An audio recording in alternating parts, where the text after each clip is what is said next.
बिस्मिल्लाहिर्रहमानिर्रहीम। अस्सलामुअलैकुम भाई, चैनल को सब्सक्राइब भी कर लिया करें, लाइक और शेयर भी कर दिया करें, कमेंट्स भी कर दिया करें, बेल आइकन को प्रेस कर लें जिससे हमारी आने वाली कहानियाँ आपको मिलती रहें।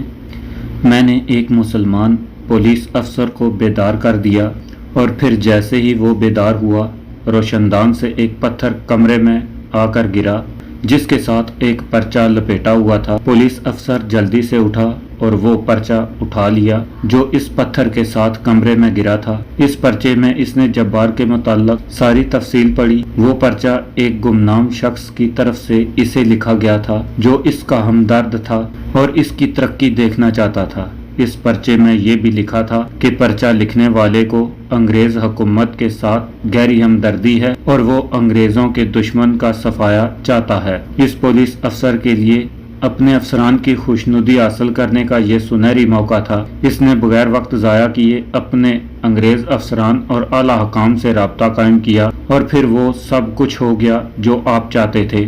हमजाद के खामोश होते ही मुझे वो बात याद आई जो मैं इसे हंगामे में भूल गया था। हालांकि पहले मैं हमजाद का मुंतजिर था कि मैं इस सिलसिले में मोहतात कर दूं, लेकिन मापारा के वाक़े ने मेरी सारी तवज्जो अपनी तरफ मजबूल करा ली थी। एक बात बहुत ज़रूरी है, मैंने हमजाद को मुखातब किया, तुम्हें इस सिलसिले में मोहतात रहना है। तुम जब्बार के लिए कोई ऐसा मौका नहीं आने दोगे कि वो गुस्ल करे। तुम जानते ही हो कि इस सूरत में वो अपने हमजाद को तलब कर सकता है और फिर मामलात हमारे हाथ से निकलने का खतरा है। मैं इस सिलसिले में आपके कुछ कहने से पहले ही मोहतात हो रहा था। मैं जब्बार की तरफ से पूरी तरह बाखबर हूँ। अब तक इसे कोई ऐसा मौका नहीं मिला है और आइंदा भी मैं कोशिश करूँगा कि कोई ऐसा मौका फराहम ना हो। फिलहाल तो इस पर तशद्दुद किया जा रहा है कि वो अंग्रेज़ों के खिलाफ काम करने वाली खुफिया तंजीमों के बारे में और इसके काम करने वाले लोगों से मुतल्लक पुलिस के सामने सब कबूल कर दे, मगर जाहिर है कि वो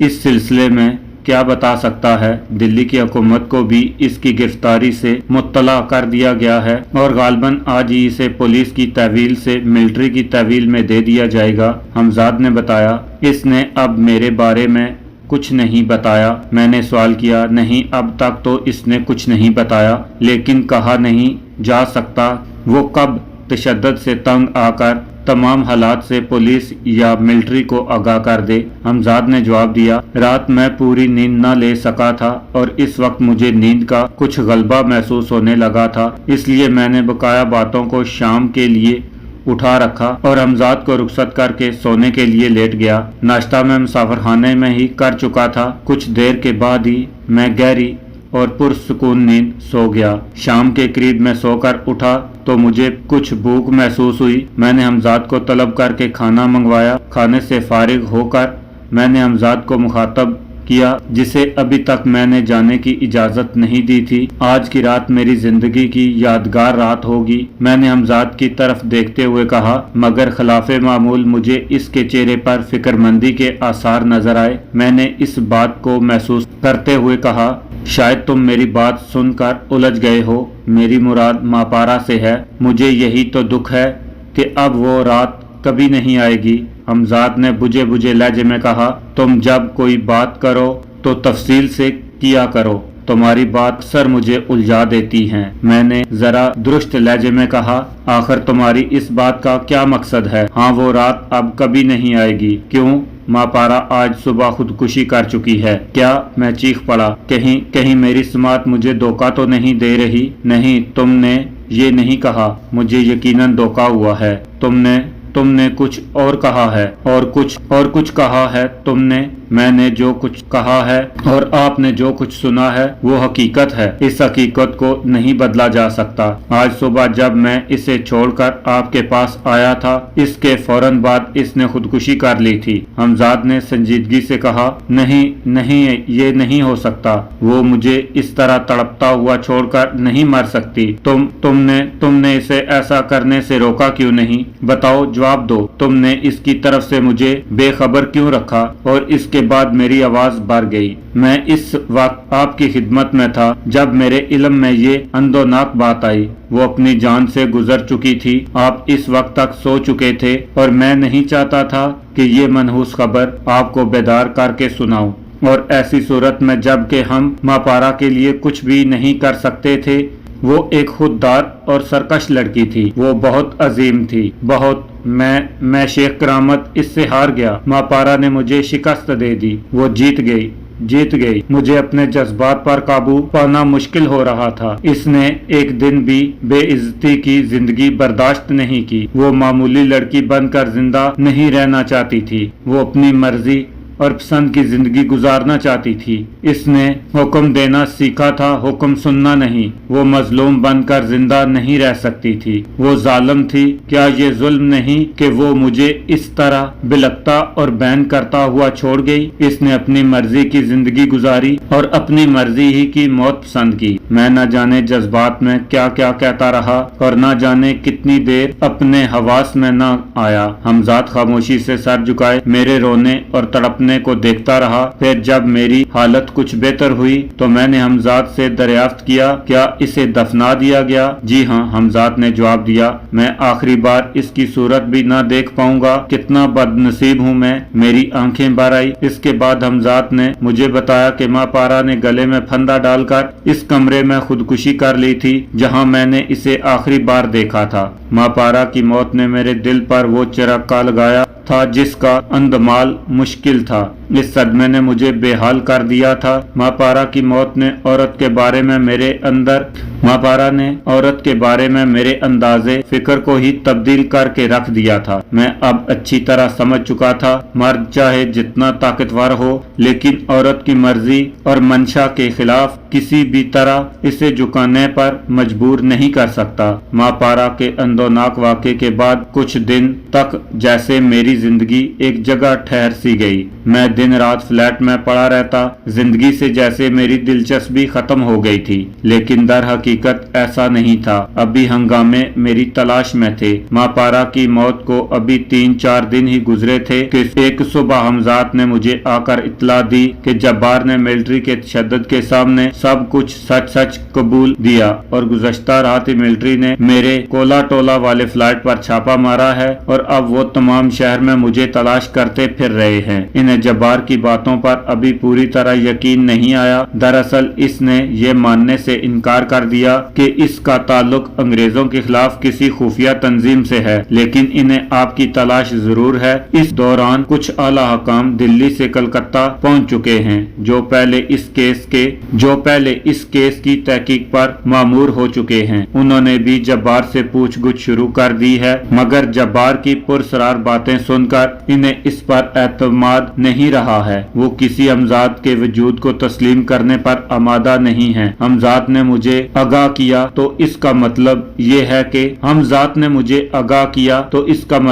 है कि इसने अपने और मेरे बारे में जो कुछ इसे इल्म था सब मिलिट्री को बता दिया। मैंने पूछा, जी हाँ। जिन हालात में आपकी और इसकी मुलाकात हुई और फिर जो कुछ हुआ, इसने एक एक बात से मिलिट्री के हकाम को आगाह कर दिया है। हर चंद के हकाम को इसकी बातों पर यकीन नहीं है क्योंकि इनके सामने खुफिया तंजीम के इस रुकन का बयान भी है जिसने मापारा की जेरे असर मरने से पहले तमाम तंजीम का सरबराह आपको बताया था। फिर जब्बार का आपके साथ जेल में रहना, वहाँ से फरार, इसके बाद इसका पकड़ा जाना और रिहा होना, ये तमाम बातें ही इस बात का सबूत फराहम करती हैं कि इसका ताल्लुक आपसे है। फिर इसने एक अंग्रेज को भी कत्ल किया था। इस वाक़े को भी फरामोश नहीं किया जा सकता था। हमजाद ने मुझे तमाम सूरत हाल बता दी। इस वाक़े को मुश्किल से अभी 2 दिन ही गुजरे होंगे कि एक सुबह मुझे खुफिया तंजीम की तरफ से पैगाम मिला। पैगाम इस मर्तबा भी एक खंजर ही के जरिए फेंका गया था। पैगाम में लिखा था, शेख करामत, हमें ये जानकर खुशी हुई थी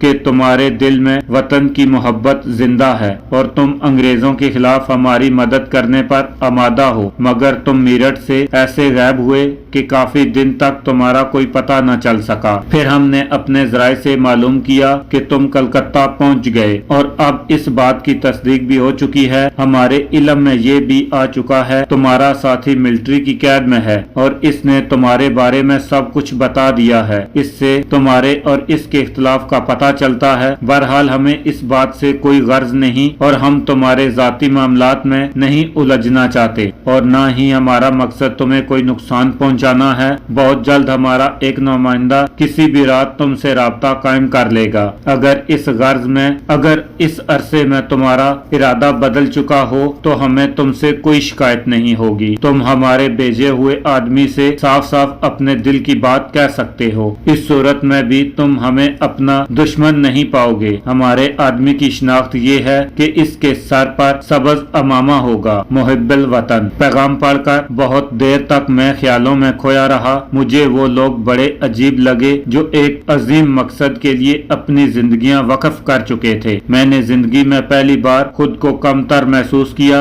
मैं यकीनन इनसे बहुत छोटा था। आखिर मेरी जिंदगी का मकसद ही क्या था? मैं अब तक सिर्फ अपने लिए जिंदा रहा था। मैंने अपने ऐशो आराम के लिए सब कुछ किया था। काफी देर सोचो विचार के बाद मैंने अपने दिल में फैसला कर लिया कि मैं यकीनन इन लोगों का साथ दूंगा। लेकिन इसी दिन मुझे हमजाद ने एक ऐसी इत्तला दी जिसने मेरे होशो आवाज ठिकाने लगा दिए। ऐसी इत्तला इन हालात में जबकि मैं हर कीमत पर खुफिया तंजीम का साथ देने का फैसला कर चुका था। ये इत्तला मेरे लिए इंतहाई अंदोनाक और किसी बड़े खतरे का पेश खैमा थी। मिलिट्री के हकाम ने जब्बार को गुस्ल करने का मौका फराम कर दिया और वो अपने हमजाद को तलब करने में कामयाब हो गया। मगर ये हुआ किस तरह? मैंने बेताबी से पूछा। जब मिलिट्री के हकाम ने इस पर तशद्दुद के तमाम हरबे आजमा लिए और पूरी तरह इन्हें यकीन हो गया कि जब्बार इससे ज्यादा कुछ नहीं जानता जो वो बता चुका है, तो उन्होंने जब्बार के सदकात को परखने के लिए इसे सर से पांव तक पानी में भिगो दिया। हकाम ने कहा कि अगर जब्बार सच कहता है तो वो करे, फिर तो आप जानते ही हैं कि क्या होगा। मुझे इसका मौका ही नहीं मिला कि मैं कुछ कर सकता। बस अचानक ही मिलिट्री के एक अफसर ने कुछ सोचा और इस पर बाल्टी भर कर पानी डाल दिया। जब्बार यूं भी तशद्दुद सहते सहते लबे दम हो चुका था और खतरा ये था कि कहीं वो मर ही न जाए। हमजाद ने मुझे बताया, जी नहीं, अब इसे इसकी जरूरत नहीं।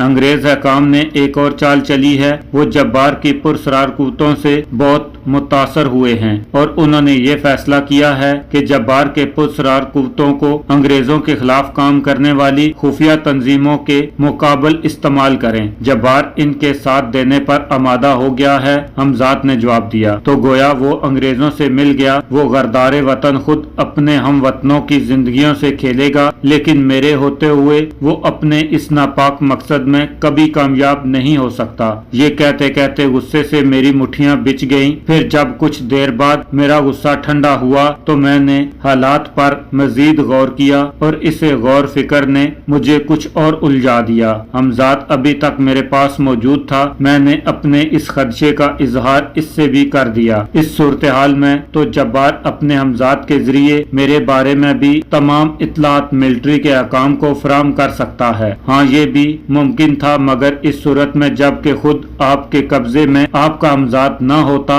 जब तक मैं आपके हमरा हूँ या आप मेरे साथ हैं, कोई भी दूसरा ऐसा शख्स जिसके कब्जे में इसका हमजाद हो आपके बारे में कुछ भी मालूम नहीं कर सकता। यानी जिस वक्त मैं आपके पास हूँगा, जब्बार आपके बारे में कुछ मालूम नहीं कर सकेगा कि आप कहाँ और किस हाल में हैं। बिल्कुल इसी तरह आप जब्बार के बारे में भी कुछ मालूम न कर सकेंगे जब तक इसका हमजाद इसके करीब मौजूद है। हमजाद ने मुझे समझाया। यानी इसका मतलब तो ये हुआ कि अब तुम्हें हर वक्त मेरे साथ रहना पड़ेगा। मैंने कहा, नुकसान भी क्या है? हमजाद ने खुशदिली से कहा, लेकिन अगर कोई ऐसा मौका आ गया कि मुझे तुम्हें कहीं भेजना पड़ा तो क्या होगा? मैंने पूछा। ये जरूरी तो नहीं है कि जब्बार का हमजाद हर वक्त सिर्फ आप ही को ढूंढने में लगा रहेगा और जैसे ही मैं आपसे अलग हूँ वो आपको ढूंढ निकाले। वो तो आपको जब्बार के हुक्म देने के बाद एक मर्तबा ढूंढकर और नाकाम हो जाने के बाद जाकर इसे बताएगा कि आपका कोई पता नहीं और वो आपको ढूंढने से कासर है। ये तो आपके इल्म में ही है कि जब्बार और इसके हमजाद के दरमियान इश्तराक की कमी है। जब्बार का हमजाद हर वक्त आपको ढूंढने की मुसीबत क्यों मोल लेगा?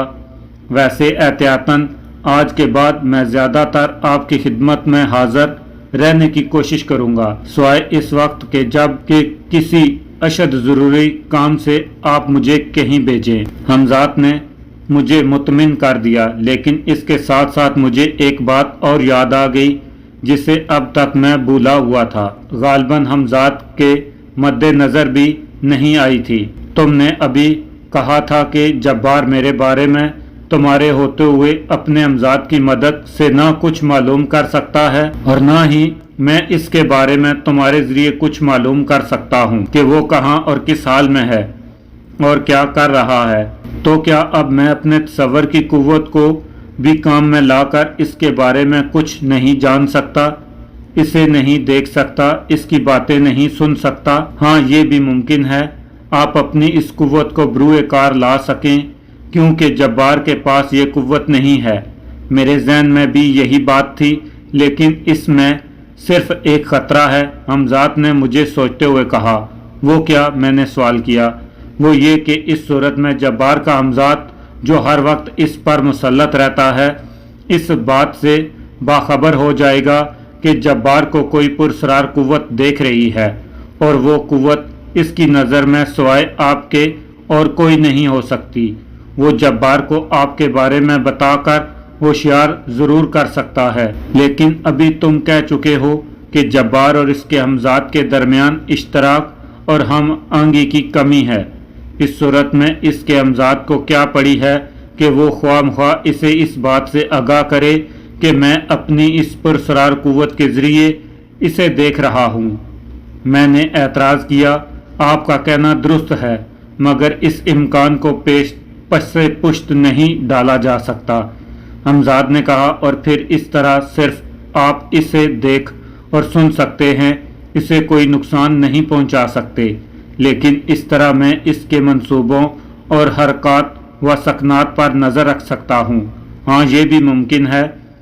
फिर इसी दिन दोपहर के बाद हमजाद ने मुझे बताया कि जब्बार ने मिलिट्री के अहकाम की इमा पर अपने हमजाद के ज़रिए मुझे तलाश करने की कोशिश की थी, मगर नाकाम रहा। शाम होते होते मैंने हमजाद से एक और बुरी खबर सुनी। उसने मुझे बताया कि खुफिया तंजीम के कई अहम अफराद गिरफ्तार किए जा चुके हैं और ये सब कुछ जब्बार के हमजाद की मदद से किया गया है। जब्बार अब पूरी तरह अंग्रेज़ों के हाथों में खेल रहा था। अब कुछ मेरे करने की बारी थी। मैंने हर कीमत पर इन लोगों को रिहाई चाहता था। ये तमाम मालूमात हमजाद ने मेरे करीब रहते हुए अपनी पुरसरार कुव्वतों को बरूए कार लाकर फराहम की थी। वो मेरे साथ रहने के बावजूद हालात से पूरी तरह खुद भी बाखबर रहना चाहता था और मुझे भी बाखबर रखना चाहता था, क्योंकि मैं इसे बता चुका था कि मेरा इरादा खुफिया तंजीम के लोगों की मदद करने का है। अब हमजाद की जिम्मेदारियां पहले से कुछ और बढ़ गई थी, इसलिए इसने मुझे बरवक्त हालात से मुत्तला कर दिया था। हालांकि इसे खुफिया तंजीम का कोई नुमाइंदा मुझसे नहीं मिल पाया था, मगर मैं अपने तौर पर एक फ़ैसला कर चुका था और अब इस पर मैंने अमल भी शुरू कर दिया था। ये सूरत हाल बहुत नाजुक थी कि खुफिया तंजीम के अफराद हकाम की नज़र में आते जा रहे हैं। न सिर्फ नज़र में आते जा रहे हैं, बल्कि इनमें से कुछ को गिरफ्तार भी किया जा चुका था। फिलहाल इनके लिए मैं इससे ज़्यादा और कुछ नहीं कर सकता था कि इन्हें मिलिट्री के सख्त पैरे के बावजूद वहाँ से फरार करवा दूँ जहाँ इन्हें कैद रखा गया है, क्योंकि इस तरह इनकी ज़िंदगियाँ ख़तरे में थीं। यही सब कुछ सोचकर मैंने हमजाद को हुक्म दिया। हालात पेचीदा होते जा रहे हैं। मेरी समझ में फ़िलहाल सिर्फ यही आया है कि जो लोग गिरफ्तार हो चुके हैं इन्हें किसी तरह बचा लिया जाए, वरना इनकी ज़िंदगियां ख़तरे में पड़ने का एहतमाल है। अंग्रेज़ दरिंदे इन्हें किसी भी हाल में ज़िंदा नहीं छोड़ेंगे। तुम फ़ौरन रवाना हो जाओ और जिस कदर जल्द मुमकिन हो इन तमाम लोगों को वहां से फरार करवा दो। हमजाद के जाने के बाद मैं काफ़ी देर तक बिगड़े हुए हालात पर गौर करता रहा। हमजाद की गैर मौजूदगी में मुझे एक खदशा ये भी था कि कहीं इस वक्त दोबारा जब्बार अपने हमजाद को मेरी तलाश पर न लगा दे। इस तरह मेरी ये पनाहगाह भी गैर महफूज हो सकती थी। इसलिए मैं हमजाद के लौटने तक सख्त मुस्तरिब रहा। इसी दौरान कई बार मेरे दिल चाहा कि मैं अपने तसव्वुर की कुव्वत को बरूए कार लाकर जब्बार के बारे में भी मालूम करने की कोशिश करूं कि वो कहाँ है और क्या कर रहा है। एहतियात के पेशे नज़र मैं अपने इस इरादे से बाज रहा, लेकिन मैंने अपने चश्मे तसव्वुर से तंजीम के अफराद की रिहाई का भरपूर मंजर देखा। हमजाद के रवाना होने के कुछ देर बाद ही मैं अपने तसव्वुर की कुव्वत को बरूए कार ला चुका था। मैंने हमजाद को एक अंग्रेज़ की तरफ झपटते देखा जिसके हाथों में चमड़े का हंटर था। अपने हंटर को सामने दोनों के दरमियान जकड़े हुए एक बेबस नौजवान को मारने के लिए बुलंद कर रहा था। मैंने देखा कि अंग्रेज का हाथ उठे का उठा रह गया। अब वो अपना हाथ नीचे करने से कासिर था। फिर इसके हाथ से हंटर छूटकर दूर जा गिरा। तंगो तारीख से कमरे का मंजर बहुत भयानक